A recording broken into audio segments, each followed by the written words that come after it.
Thanks for tuning in. This is Art Talk, and I'm your host, Emily Randolph.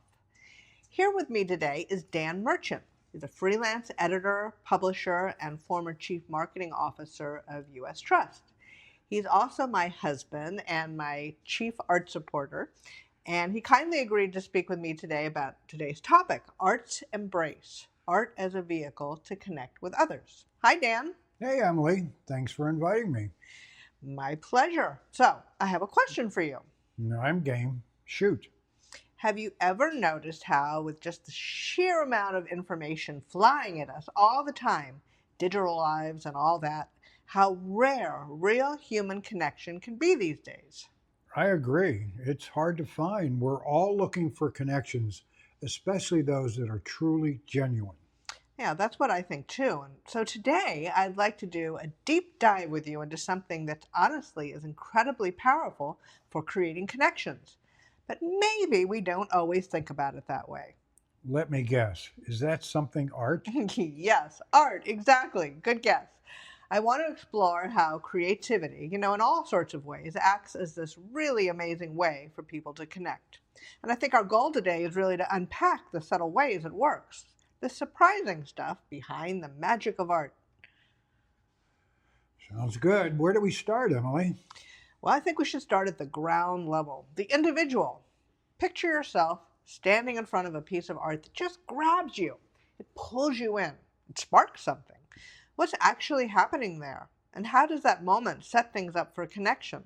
That first interaction. It taps into something really fundamental, almost primal about us. Oh, we're like that. It's more like my own experience when you were exhibiting at Celebration of Fine Art. I manned your booth when you needed a break and met all sorts of people. Oh, right, I remember. And for those of you who don't know, there is this incredible 10-week art show in Scottsdale, Arizona. It's an annual event going on 30-some years now. 100 artists under a tent. Like I said, 10 weeks. Yeah, it's a marathon. I was happy to help out and booth sit.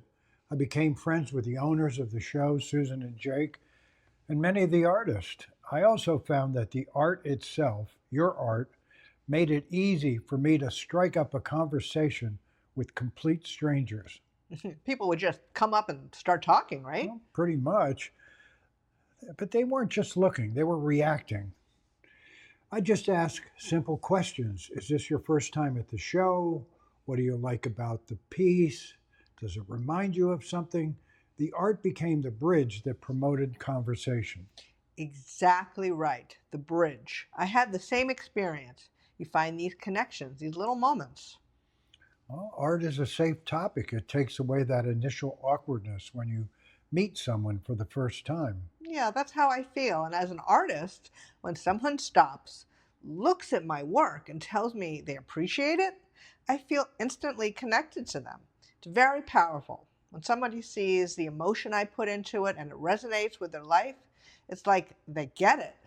You know what? And if they get the art, that probably means they get me a bit too. No, it's like a hug. Yes, I love that. Yes, it's like a hug. It feels so great, especially since I'm putting a piece of myself out there. Well, I think you're brave putting yourself out there. Well, thank you. It's a bit of a vulnerable position to be in, but when somebody else connects with my art, it's like empathy in action. It's like that deep human need, to be seen, to be understood. And art does that sometimes without needing any words. Well, it makes you think, okay, if that connection is so strong one-on-one, does it scale up? So what do you mean by that? Well, I think art has the power to transform whole communities, especially when people really need support. Well, that's true. Art is not just about making things look nice. It's about resilience, about hope, using color and energy to lift people up. And you see it most clearly, I think, in environments where people are facing really big challenges. Like the therapeutic side of art, the supportive role. Oh, it's like the nonprofit you work with, the Neighborhood Cancer Connection, located here in Greenville. Yes, exactly. That's true. The Neighborhood Cancer Connection is just this incredible resource, a real community hub for anyone dealing with cancer, from patients to their families and caregivers. What do they offer? Well, a whole variety of things from free counseling, workshops, art therapy, even pet therapy, practical help like supplies, wigs, nutrition advice, financial assistance too. It's really designed to be totally accessible. Wow. Well, that must really resonate with you. Oh, it does. My mom had cancer over 50 years ago, and back then there were no services offered to cancer patients, like zero. Had it not been for my mom's incredibly strong will and her supportive family, well, she might not be with us still today. I wish the NCC was around when my mom was ill, but I'm happy we have such a wonderful organization here now, and I'm happy to support them. Well, I understand you're doing volunteer work for them. Yes, I started recently. First by donating art and then getting others to donate. And right now, there are local art students exhibiting at the NCC. Their goal was to create work that would give patients and their families respite and hope and uplifting energy. It was a tall order, but they succeeded. Oh, and there's more to come that I'll share with you soon. Well, I can't wait to hear. So the art isn't just hanging on the wall, it's integrated into their whole support system. Right, it's part of creating the environment, and that's key. In places like that, art isn't just decoration, it's a vital piece that fosters healing, encourages conversation, maybe offers just a moment's break from everything else. How does it do that? Think about the color and the energy in a piece, or even just the calming effect of certain images. It can kind of bypass our logical brain and tap straight into emotions. It can evoke warmth or calm or energy.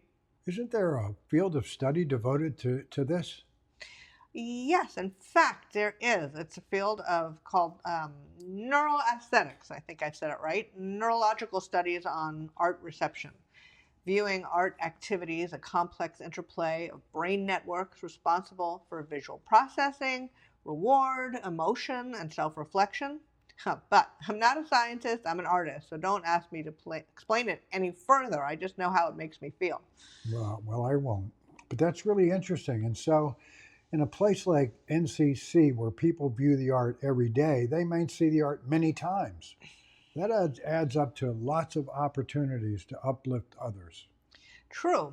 Last year, the Cancer Center helped over 750 clients, and they expect that number to only to go up. So the art could be touching potentially 1,000 or more people a year.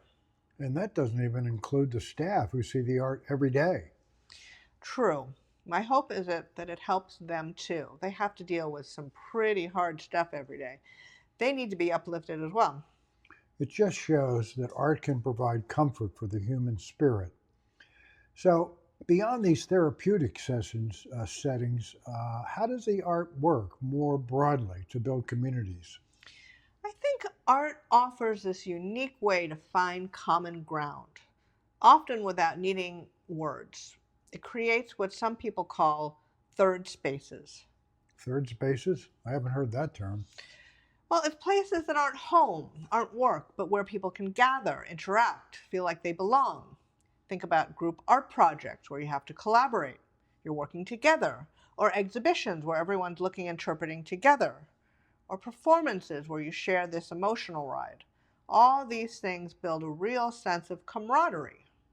We seem to have many third spaces here in Greenville, South Carolina.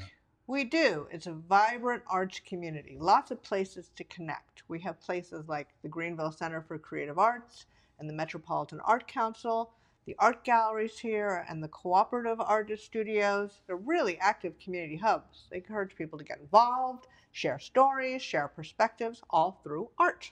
And we have big events here. The annual Artist Fair comes to mind. Right, that brings tons of artists and art lovers together from around the country. It's a celebration, a communal thing. So, all these places and events bring the people together through creativity. Exactly. Shared experiences, sometimes even bridging cultural gaps. It glues communities together. Hmm. Hmm. And how about art as social commentary, activism, social change? That's a good point.